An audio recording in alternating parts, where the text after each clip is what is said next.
The live TV, सच सबसे आगे। नमस्कार दोस्तों, आप देख रहे हैं द लाइव टीवी। आपके साथ मैं हूं भुवन शर्मा। बीजेपी खेमे से एक बड़ी खबर आ रही है। ये खबर उसके अंदरूनी बिखराव और पार्टी में दो फाड़ से जुड़ी हुई है। उत्तराखंड के बाद अब कर्नाटक में भी बीजेपी बिखर रही है और यह संक्रमण अब वहां पर भी पहुंच गया है। यहां भी नेतृत्व परिवर्तन की मांग जोर शोर से उठने लगी है। सीएम येदियुरप्पा को हटाए जाने की मांग करने कर्नाटक बीजेपी के नेता, विधायक, मंत्री अब दिल्ली पहुंच चुके हैं, वहां डेरा डाल चुके हैं।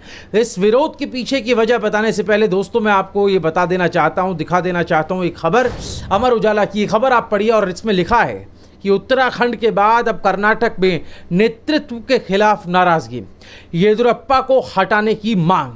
तो साफ है दोस्तों कि उत्तराखंड के बाद अब कर्नाटक में बीजेपी के मंत्रियों और विधायकों के एक धड़े ने मुख्यमंत्री बीएस येदियुरप्पा के खिलाफ मोर्चा खोल दिया है। खबर में आप पढ़िए दोस्तों, लिखा है कि पर्यटन मंत्री सीपी योगेश्वर की अगुवाई में आधा दर्जन मंत्री और 2 दर्जन विधायकों ने दिल्ली में डेरा डाल दिया है।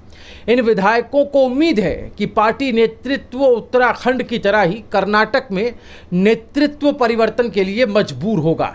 यानी एक तरह से कहें तो बीजेपी और उनके राज्य नेतृत्व को लेकर सिर्फ जनता के भीतर ही आक्रोश नहीं है, बल्कि अब पार्टी के भीतर भी नाराजगी बढ़ रही है।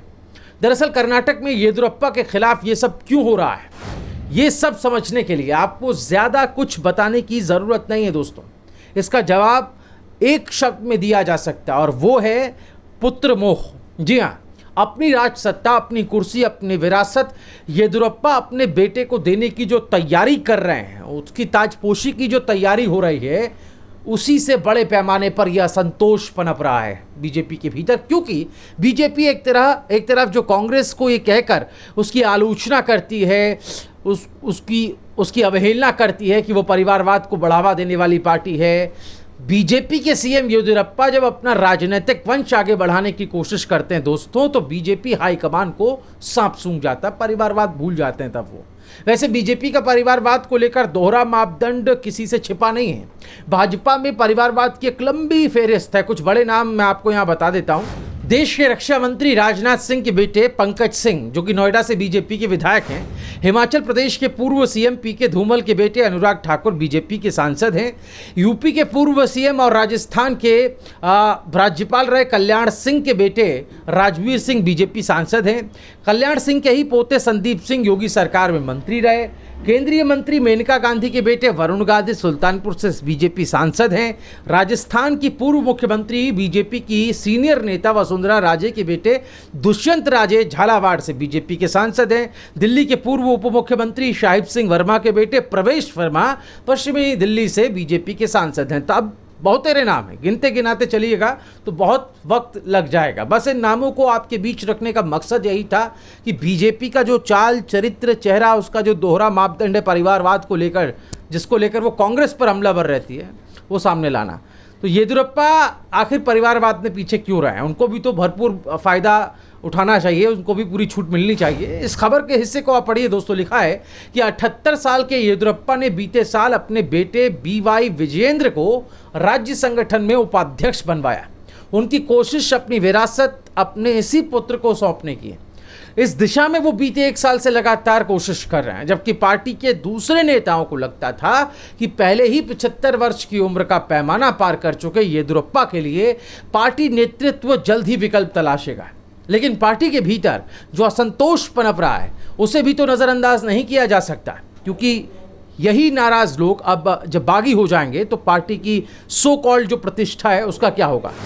दूसरे चुनाव जो अब सिर पर खड़े होने को तैयार हैं, वहाँ पर किस तरीके से स्ट्रैटेजी बनाई जाएगी, ये अपने आप में बड़ा सवाल है। लेकिन ये भी दिलचस्प बात है कि जिसके आश्रय चुनाव जीतने में बीजेपी कर्नाटक में कामयाब हो पाई, अब अगर उसे ही हटा देती है तो फिर इसकी अपनी क्या राजनीतिक हैसियत रह जाएगी कर्नाटक के भीतर। क्योंकि यही येदियुरप्पा हैं जो पिछले 2-2.25 साल से हम कहें कि इनको लेकर आधा दर्जन से ज़्यादा बार ये मांग उठ चुकी है कि इनको मुख्यमंत्री के पद से हटा दे बीजेपी, लेकिन अब तक एक बार भी इनको मुख्यमंत्री के पद से पिछले 2-2.25 महीने में नहीं हटाया गया है।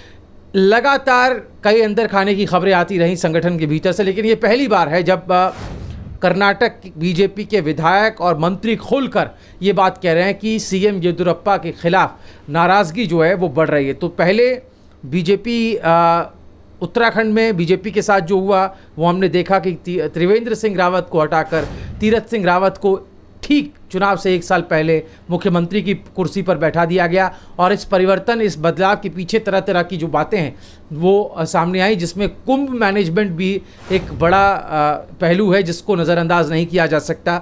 तो वहाँ पर कैसे डैमेज कंट्रोल किया अपने चेहरे को बदलकर बीजेपी ने, ये हमने देखा।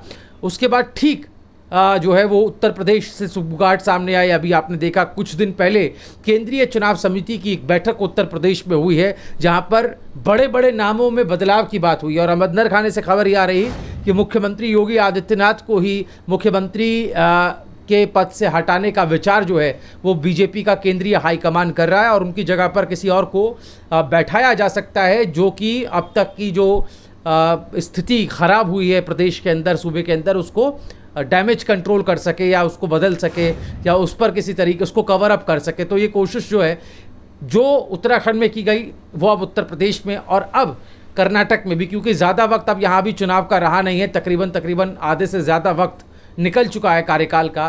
तो अब आने वाले चुनाव में, क्योंकि दक्षिण राजनीति में कर्नाटक एक ऐसा राज्य है जिसको जीतने के बाद बीजेपी ये दावा करती है कि हम दक्षिण में भी अपना जो है वो झंडा फहराने में कामयाब रहे हैं, भगवा रंग लहराने में कामयाब रहे हैं। तो ऐसे में सवाल ये है कि अगर यहाँ से भी येदियुरप्पा कुर्सी से हटा दिए जाते हैं तो बीजेपी की अपनी जो साख है, अपनी जो क्रेडिबिलिटी है वो क्या रहेगी। क्योंकि यही येदियुरप्पा, आपको याद होगा, जब बीजेपी से नाराज़ होकर बीजेपी से बाहर चले गए थे और बीजेपी का साथ छोड़ दिया था, तब बीजेपी की क्या राजनीतिक कंडीशन हुई थी। येदियुरप्पा को लाकर के ही चुनाव जीतने की जो हैसियत है वो बीजेपी यहाँ रखती है, इसमें कोई दो राय नहीं। क्योंकि जिस लिंगायत समुदाय से, लिंगायत बिरादरी से सीएम येदियुरप्पा आते हैं वो बहुत आयात में है, उनकी मेजॉरिटी है। और इसी लिंगायत समुदाय के वोट बैंक के आश्रय येदियुरप्पा खुद भी अपनी नाव पार लगाते रहे और बीजेपी की नाव भी इसी लिंगायत समुदाय के आश्रय पार लगाते रहे। लेकिन आखिर कब तक, ये सवाल है। और येदियुरप्पा को भी कानों कान ये खबर हो गई है कि उनके खिलाफ नाराज़गी बढ़ रही है, उनके खिलाफ कुछ लोग जो हैं पहुंच गए हैं दिल्ली अमित शाह और जेपी नड्डा से मिलने, लिहाजा वो भी अपनी एक स्ट्रैटेजी पर काम कर रहे हैं। तो जैसा कि मैंने अभी आपको बताया कि येदियुरप्पा अकेले अपने बूते वहाँ पर समर्थन जुटाने में उसका मादा रखते हैं, उनकी जो कैपेबिलिटी है वो बहुत हद तक बीजेपी से कहीं ज़्यादा है। तो अगर बीजेपी से वो अलग हो जाते हैं और बीजेपी उन पर किसी तरह की कोई कार्रवाई करती है तो जाहिर है कि येदियुरप्पा अगर बागी हो गए तो बीजेपी के लिए यहाँ जो कुछ थोड़ा बहुत कमाया था वो भी बीजेपी के हाथ से चला जाएगा। इसमें कोई दो राय नहीं है और राजनीतिक पंडित भी इसको इस नज़रिए से देख रहे हैं। और एक बार फिर मैं आपको बता दूं, दो चीज़ें हैं। एक तो बीजेपी में परिवारवाद जो कि कर्नाटक में भी देखने को मिल रहा है, और दूसरा एक जो एज लिमिट की बात की गई थी ना कि एक जो है एक उम्र की सीमा होगी जो मुख्यमंत्री होगा, जो शासन करेगा। तो यहाँ पर 78 साल के हो गए येदियुरप्पा, लेकिन उन पर इस तरह की कोई कंडीशन अप्लाई नहीं होती है। ये भी अपने में बताता है कि जो मौका परस्ती की राजनीति है और जो सहूलियत की राजनीति है वो भी कितनी चरम पर है बीजेपी के भीतर, ये साफ हो गया। दोस्तों, आपकी राय क्या है आप हमें कमेंट में ज़रूर बताएं।